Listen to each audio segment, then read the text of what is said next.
Baik, di sini saya akan mengulang pembahasan tentang teori belajar dan pembelajaran. Sebelum kita membahas lebih jauh tentang teori belajar dan pembelajaran, terlebih dahulu kita harus mengetahui konsep dasar teori belajar. Yang pertama ada pengertian belajar, yang kedua ciri-ciri belajar, yang ketiga jenis dan pola belajar, yang keempat bentuk pengetahuan, yang kelima langkah pengkondisian belajar, dan yang terakhir pentingnya pembelajaran dan faktor-faktornya.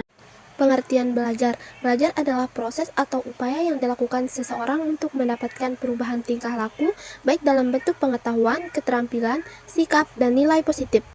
Menurut kalian, apa itu belajar? Menurut saya, belajar adalah suatu kejadian dalam diri ataupun setiap proses yang harus dilalui untuk mencapai perubahan di dalam diri untuk menjadi perilaku yang lebih baik ataupun berubah tingkah laku. Kenapa kita harus belajar? Belajar itu penting karena memiliki banyak manfaat seperti meningkatkan potensi diri, memperluas wawasan, mengembangkan diri, beradaptasi dengan perubahan, dan meningkatkan peluang kesuksesan. Pola belajar apa yang pernah kalian lakukan dan coba kalian renungkan apa kelebihan dan kekurangannya pola belajar tersebut?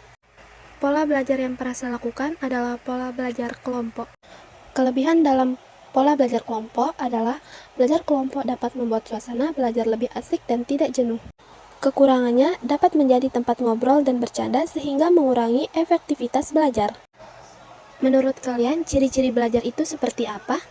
Menurut saya, ciri-ciri belajar itu bersifat fungsional.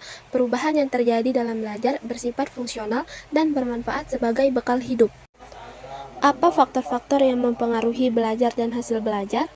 Menurut saya, faktor internal yang mempengaruhi hasil belajar terdiri dari minat, motivasi, perhatian belajar, dan kesepian belajar. Sedangkan faktor eksternal yang terdiri dari faktor metode guru mengajar, ruang kelas atau fasilitas, dan teman bergaul.